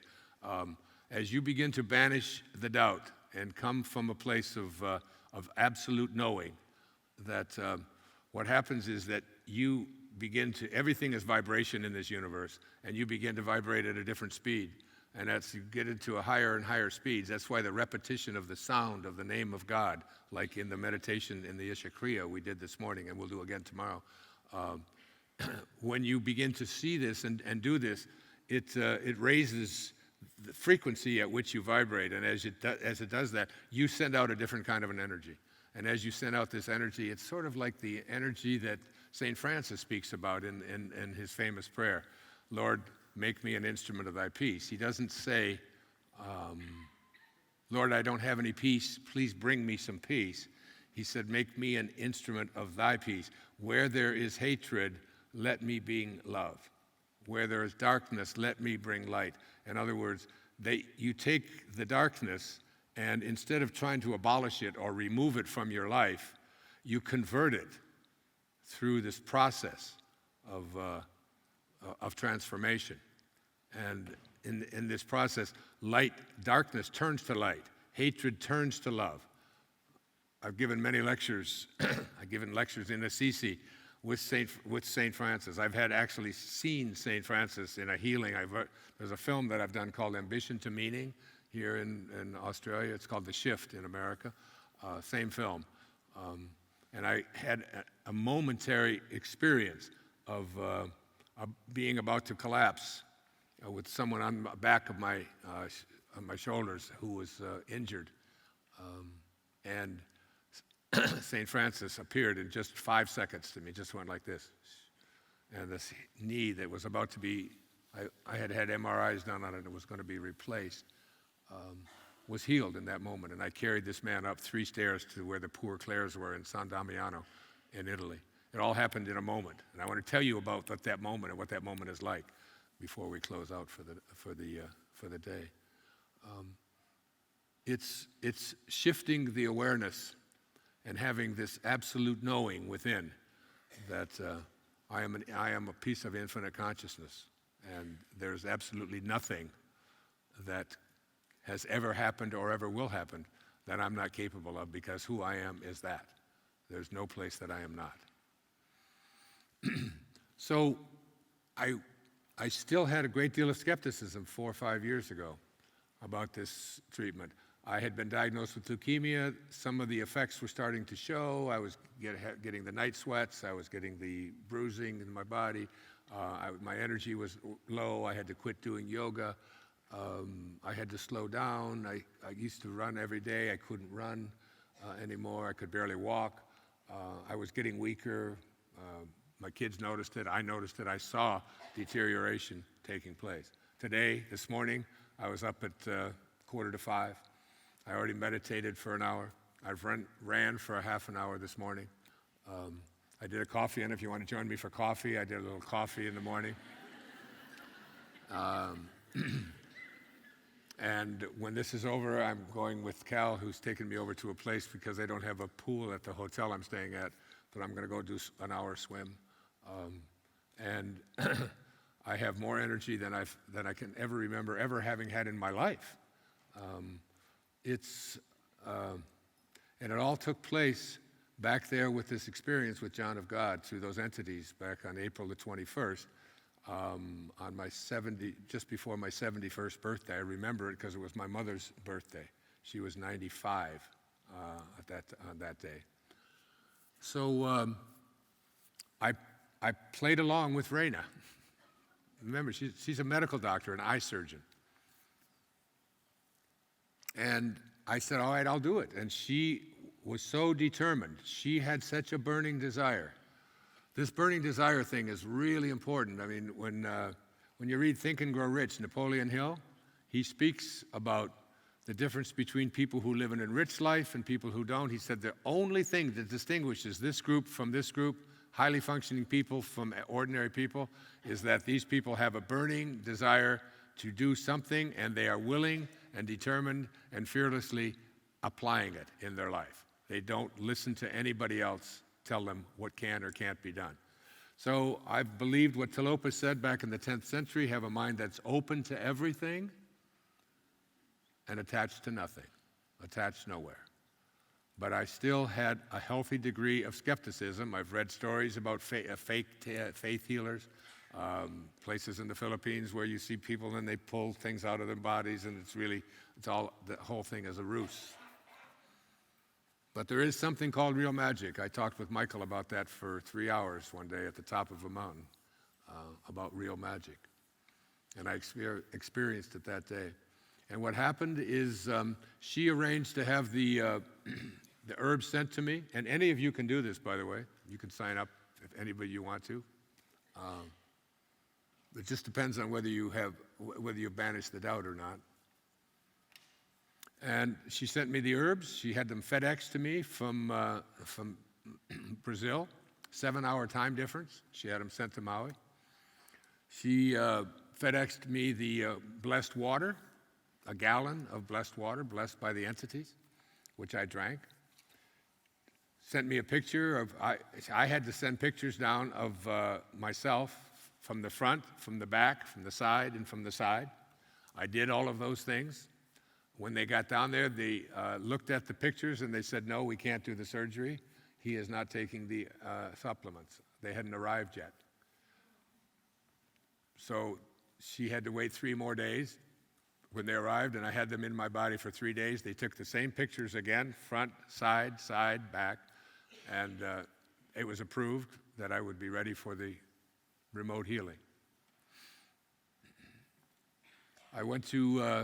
I got the water, I got all dressed in white, the appointed time, went to sleep that night. There's a 7-hour time difference between Chile and there. And the truth of it is, I went to sleep that night, woke up the next morning, and she called me and asked me, how did it go? How did I feel? And I said, I felt nothing. She said, well, it's no different than as if you'd had your spleen removed. She said, you must treat this seriously. You've got to get back into bed, and you have to stay in bed for the next week, and then you will have what's called the removal of the sutures. And I'm thinking, sutures? Like I have leukemia of the blood. That's a lot of sutures. Putting little sutures.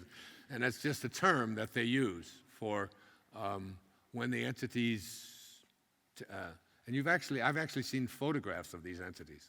And I've seen in person, I've been with John and God in person 4 or 5 months later up in upstate New York at the Omega Institute in Rhinebeck, New York. I walked in front of John of God, not having him know who I was, that I was separate or different than anybody else. And he looked at me and said in Portuguese, you are healed. And had me sit there, and we were all dressed in white. This was several months following it. But anyway, I went to sleep, and I said, Raina called me from Brazil. She said, I want you to stay in bed. I said, okay, Raina. Yeah, I'll stay in bed. But I had just slept 8 hours, and I wasn't staying in bed. And I got up, and I went downstairs, and my son, Sans, and my daughter, Serena, were there at the time. And I went outside and I said, I'm going to just go for a run, because or just a walk. And I got about 100 yards from my home, and I collapsed. And I couldn't get up.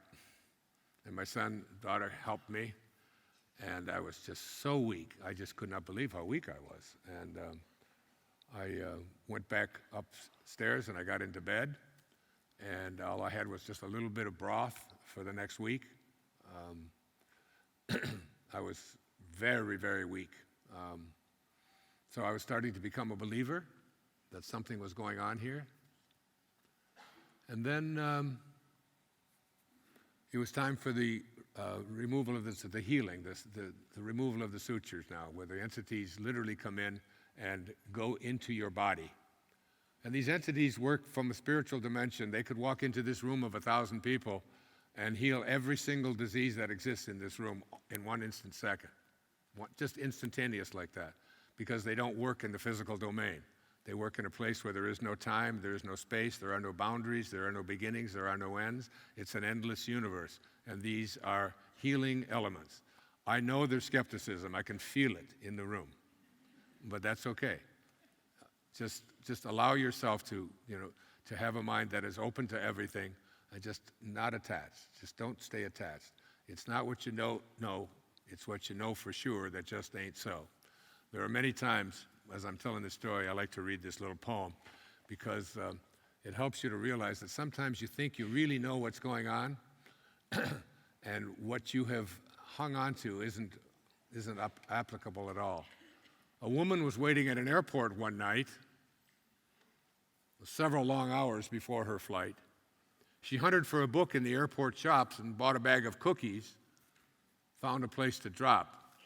She was engrossed in her book, but happened to see that the man beside her, as bold as could be, grabbed a cookie or two from the bag in between, which she tried to avoid a scene. So she munched the cookies and watched the clock as this gutsy cookie thief diminished her stock. She was getting more irritated as the minutes ticked by, thinking, if I wasn't so nice, I'd blacken his eye. With each cookie she took, he took one too. And when only one was left, she wondered what he'd do. And with a smile on his face and a nervous laugh, he took the last cookie and broke it in half.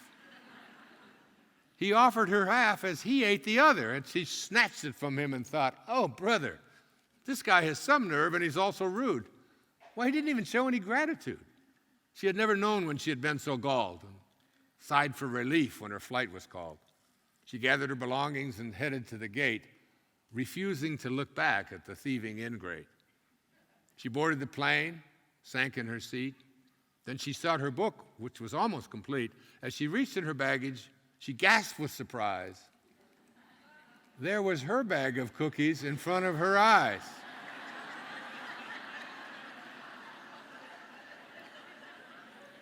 If mine are here, she moaned with despair, then the others were his, and he tried to share. Too late to apologize, she realized with grief that she was the rude one, the ingrate, the thief. Be careful about being a cookie thief and having a knowing. It's not what you don't know, it's what you know for sure that just ain't so. And I knew for sure for many years of my life that what I'm describing to you just wasn't possible.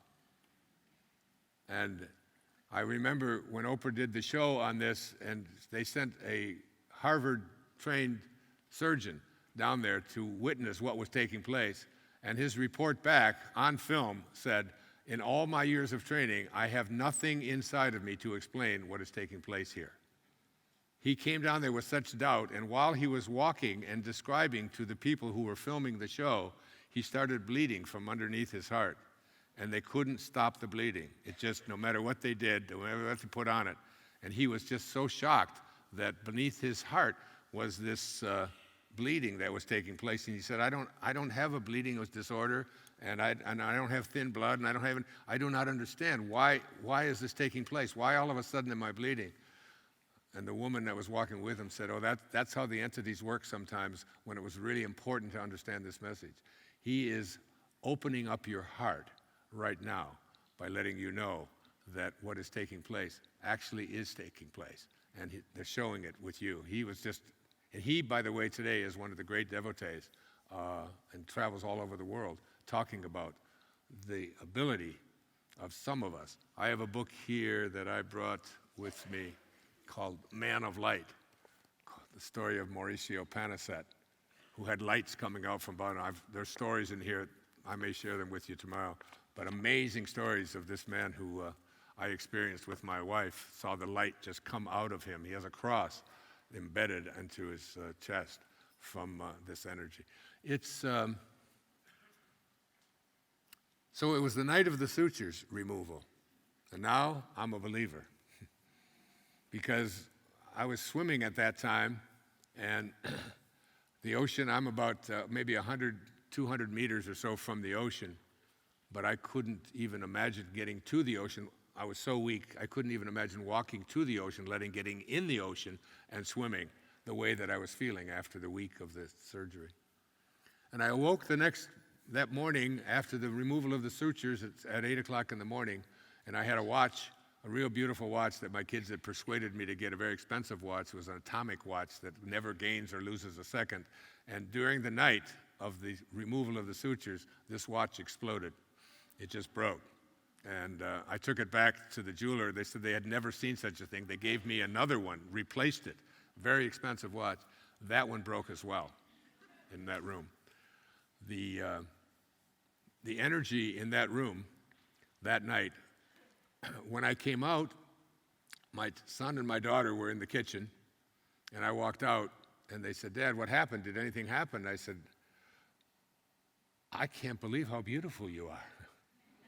I said this to my son, and I put my arms around him. He said, "Whoa, what's going on with you? You have a problem?" He said, "Dad, it looks like someone went into your eye and scraped your eye. It's all bright red, your right eye. It's just all scraped." I said, "I have no idea." I said, "But the ocean looks like a bowl of love soup." The trees are illuminated in a way that I've never seen before. My daughter Serena was there, and I hadn't eaten, of course, in a week or so, and I was just wearing a pair of shorts, and they fell down. "Oh, that's so gross. You don't have any clothes on." I said, "Just give Daddy a hug. I mean, I just love you so much." It's like, what they had done, what I realized what the entities did is they didn't put sutures on every little piece of cancer that was going throughout my body. What they did is they removed the fear.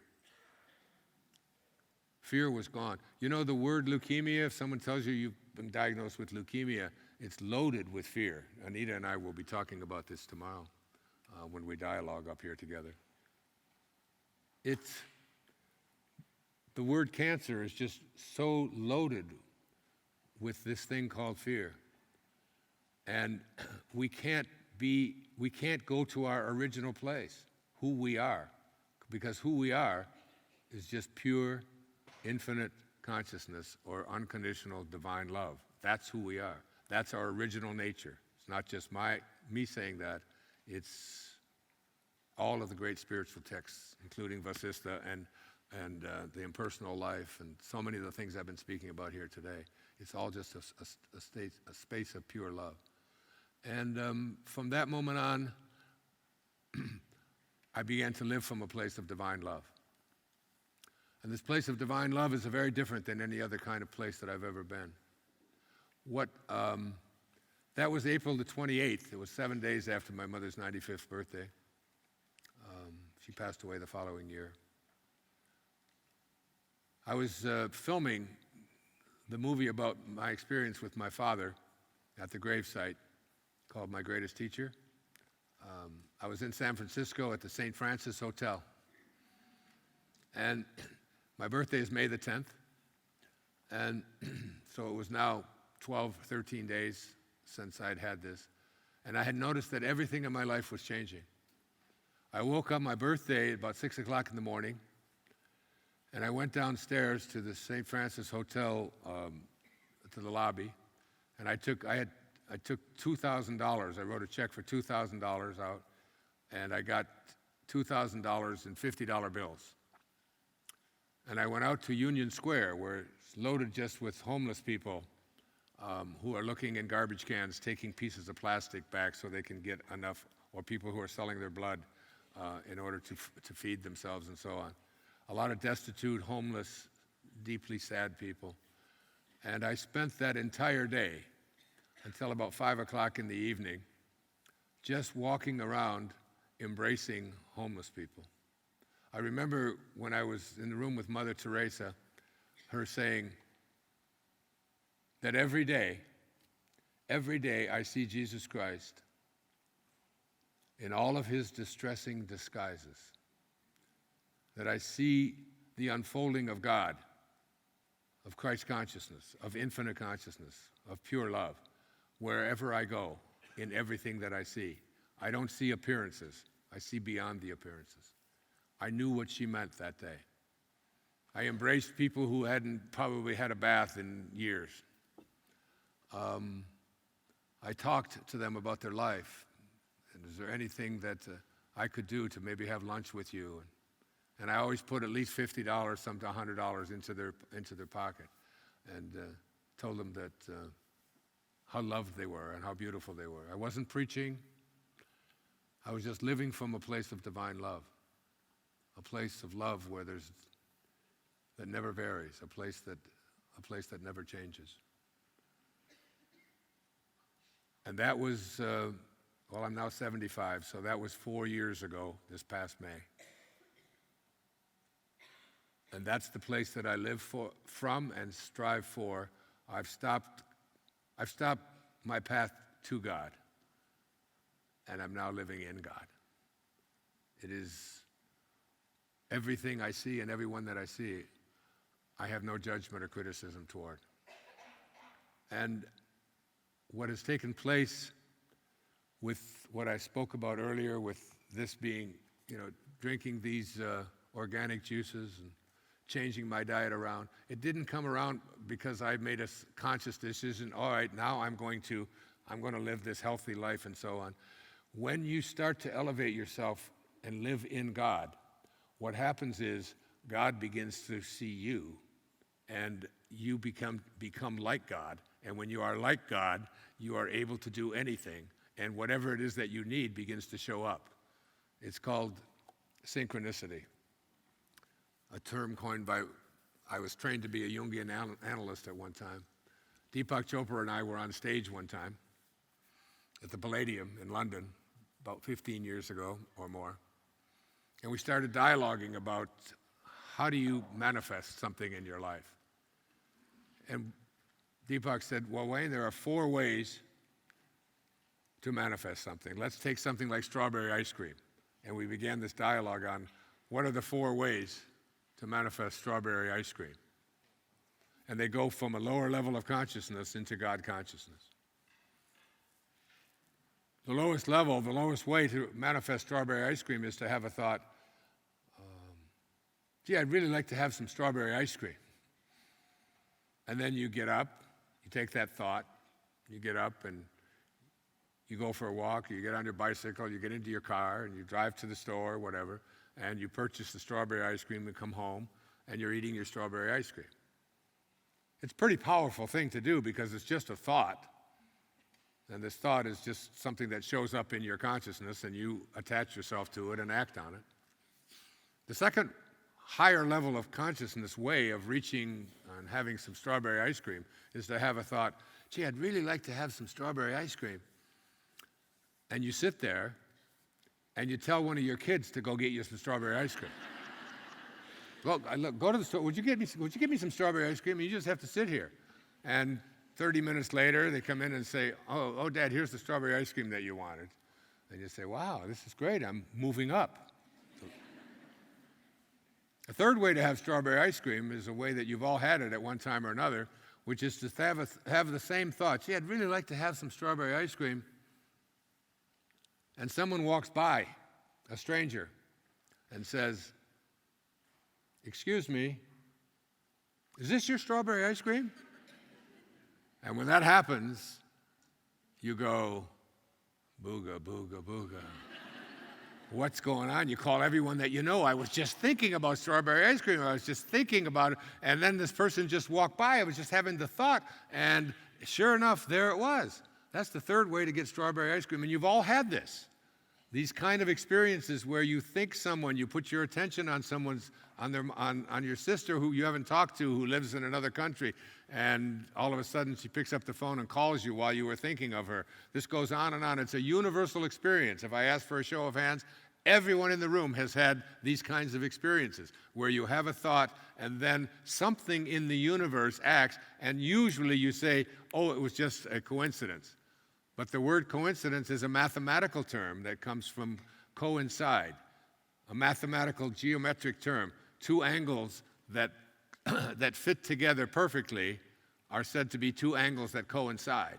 So we've taken a term that means something that fits together perfectly and interpreted it to mean something that shows up accidentally. Coincidence. Oh, it's just a coincidence, when in fact, coincidence means that it's all showing and fitting together perfectly. And the fourth way to get strawberry ice cream is a way that they talk a lot about in the life and teachings of the masters of the Far East.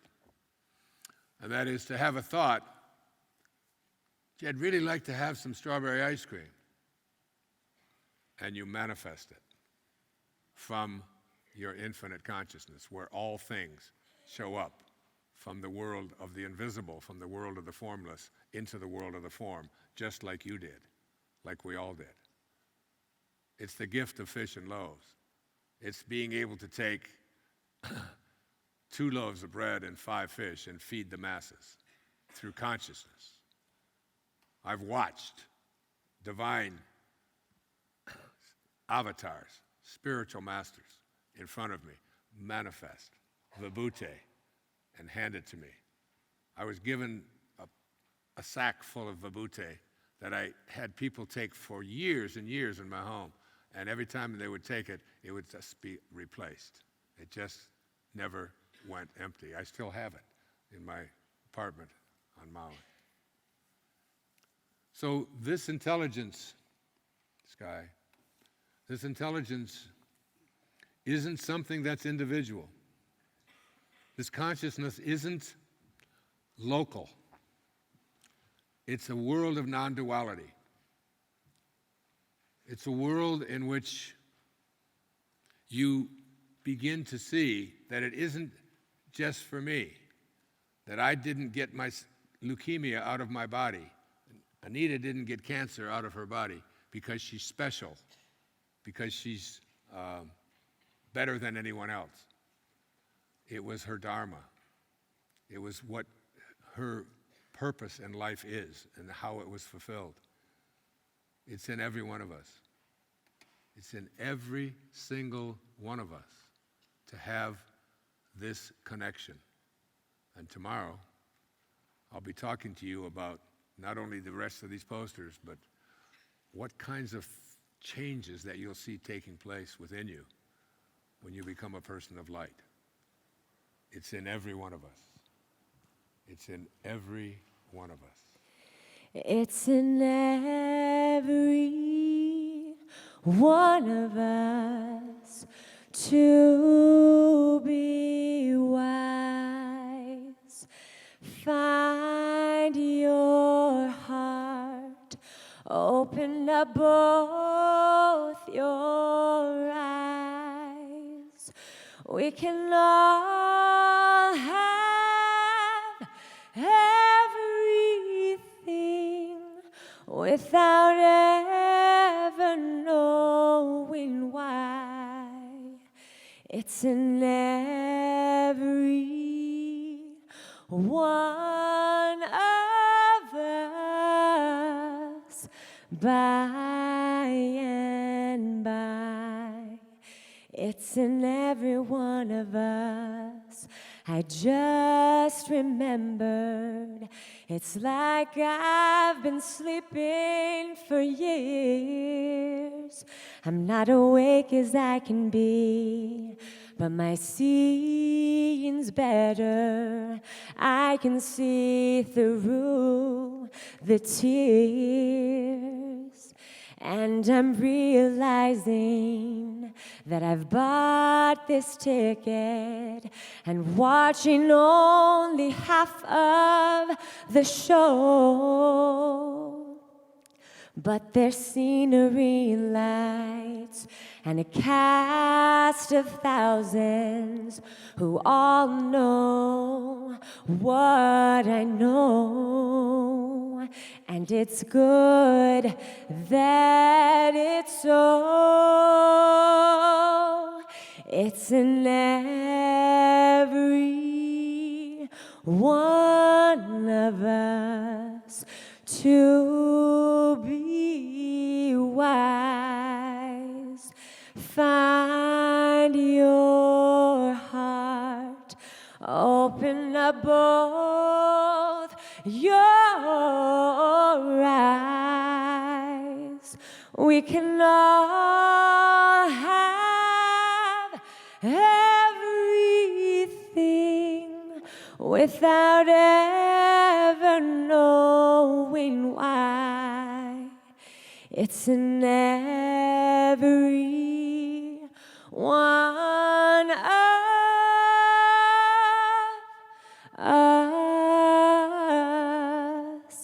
by and by.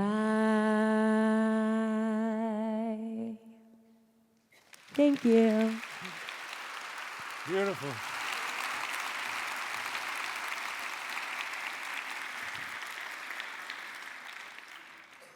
I love you. I'll see you tomorrow morning at 10 o'clock. God bless you.